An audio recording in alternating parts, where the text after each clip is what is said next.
इस लड़की को हमारा प्यारा देश भारत इतना पसंद आया कि इन्होंने भारत को ही अपना घर बना लिया और नीदरलैंड में सरकार संभोग करने के लिए देती है विकलांगों को पैसा। जानकर चौंक जाएंगे। और क्या हुआ जब आदिवासियों को स्नैपचैट का लेंस दिख गया? वीडियो देखकर अपनी हंसी नहीं रोक पाएंगे। हिंदुस्तान का एक ऐसा रेलवे स्टेशन जिसका नहीं है कोई नाम। और क्या हुआ जब अचानक क्वीन एलिजाबेथ एक शादी में पहुंच गई और नोरा फतेही का एक ऐसा काला सच जिसे जानकर हैरान हो जाएंगे। इन सब के बारे में आज की वीडियो में, बस आप अंत तक हमारे साथ बने रहिए। नंबर 1, आज के समय में यदि बॉलीवुड के बेस्ट डांसर्स की बात की जाए तो उसमें नोरा फतेही के नाम को नजरअंदाज नहीं किया जा सकता। लेकिन नोरा का यहाँ तक का सफर काफी मुश्किलों से भरा रहा है। नोरा के माता पिता कभी नहीं चाहते थे कि वो फिल्म इंडस्ट्री में काम करे, लेकिन नोरा के हाई स्कूल के बाद उनके माता पिता का डिवोर्स हो गया। अब नोरा अपना घर चलाने के लिए एक रेस्टोरेंट में बतौर वेटर काम करने लगी। साथ ही उन्होंने कुछ विज्ञापनों के लिए मॉडलिंग भी की। एक दिन उन्होंने भारत में एड शूट के लिए अपनी प्रोफाइल भेजी और उसमें सिलेक्ट होने के बाद 2012 में उन्हें मुंबई आने का मौका मिला। यहीं से नोरा फतेही की करियर की शुरुआत होती है। उन्होंने पहली बार फिल्म रोर में काम किया, लेकिन ये फिल्म बड़े पर्दे पर फ्लॉप साबित हुई। साउथ इंडस्ट्री में कुछ आइटम सॉन्ग करने के बाद नोरा ने हार्डी संधू की एल्बम नाह में काम किया और इसके बाद उन्होंने कभी पीछे मुड़कर नहीं देखा।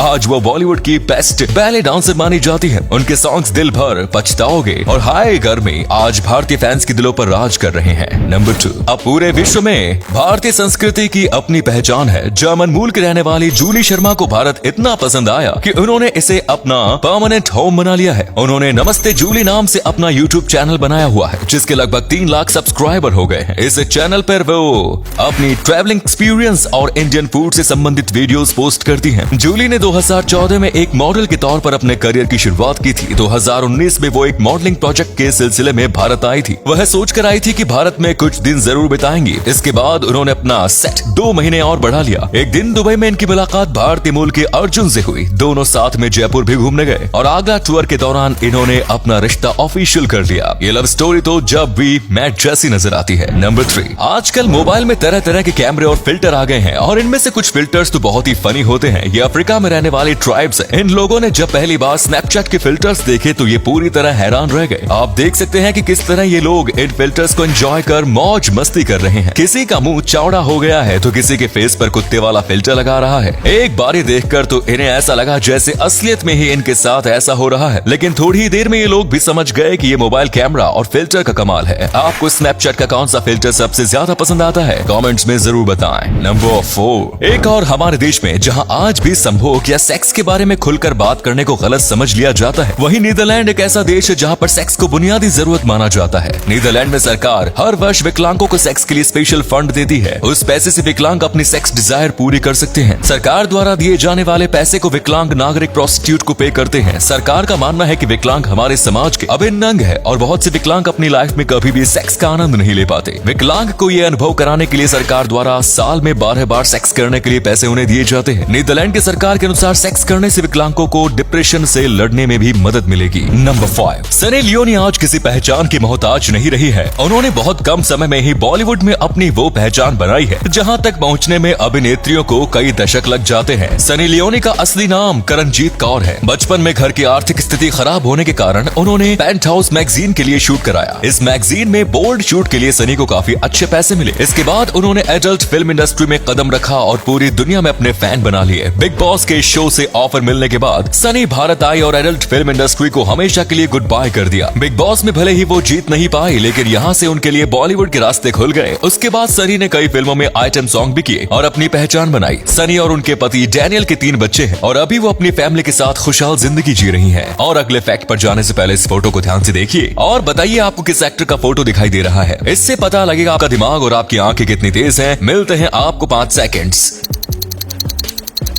नंबर 6, एक असली राजा वही होता है जो जनता के दिलों पर राज करे और उनके सुख दुख में साथ खड़ा होगा। साल 2014 में ब्रिटेन में एक कपल ने मजाक के तौर पर क्वीन एलिजाबेथ को अपनी शादी का इनविटेशन भेज दिया। हर कोई जानता था कि क्वीन ऐसी शादियों में नहीं जाएगी, लेकिन शादी वाले दिन जब क्वीन अचानक वेडिंग डेस्टिनेशन पर पहुंची तो उन्हें देखकर हर कोई हैरान हो गया। क्वीन ने उस कपल का इन्विटेशन एक्सेप्ट किया और उन्हें शुभकामनाएं देने के लिए भी पहुंची। वेडिंग कपल ने कहा कि ये उनकी शादी का सबसे बड़ा गिफ्ट है। साथ ही उन्होंने क्वीन एलिजाबेथ एलिजाबेथ का शादी में आने के लिए धन्यवाद भी किया। अगर आप अपनी शादी का कार्ड प्रधानमंत्री नरेंद्र मोदी को भेज दें और वो सच में शादी में आ जाए तो आपका रिएक्शन क्या होगा, हमें कमेंट सेक्शन में जरूर बताएं। नंबर 7, हिंदुस्तान में 7000 से ज्यादा रेलवे स्टेशन हैं, लेकिन इनमें से एक ऐसा स्टेशन भी है जिसका कोई नाम नहीं है। आप सोच रहे होंगे कि बिना नाम का भला कैसे स्टेशन हो सकता है, लेकिन एक लड़ाई के कारण इस स्टेशन का नाम हटाया गया है। पश्चिम बंगाल के वर्धमान जिले के पास 2 गांव है जिनका नाम है रैना और रैनागढ़। इन दोनों गांव के बीच एक स्टेशन आता है जिसका नाम पहले रैनागढ़ रखा हुआ था, लेकिन ये स्टेशन रैना गांव की जमीन पर बना हुआ है, इसीलिए इसके नाम को लेकर रैना गांव के लोगों ने विरोध किया। ये झगड़ा बढ़ता हुआ रेलवे बोर्ड तक पहुंचा, जिसके बाद रेलवे ने स्टेशन पर लगे सारे साइन बोर्ड ही हटा दिए। यहाँ से आज भी रोजाना दर्जनों ट्रेनें गुजरती है, लेकिन नाम न होने के कारण बाहर से आने वाले यात्रियों को काफी परेशानी होती है। हालांकि रेलवे द्वारा आज भी स्टेशन के पुराने नाम रैनागढ़ के नाम से ही यहाँ के लिए टिकट दी जाती है। नंबर 8, आज हम आपको लाइफ की एक बहुत ही जरूरी सलाह भी देंगे। आप अपने ड्रीम या सपनों के बारे में कभी किसी को ना बताएं। अक्सर कुछ लोग अपने सपनों के बारे में ढिंडोरा पीट देते हैं कि मैं आगे जाकर ये करूंगा वो करूंगा,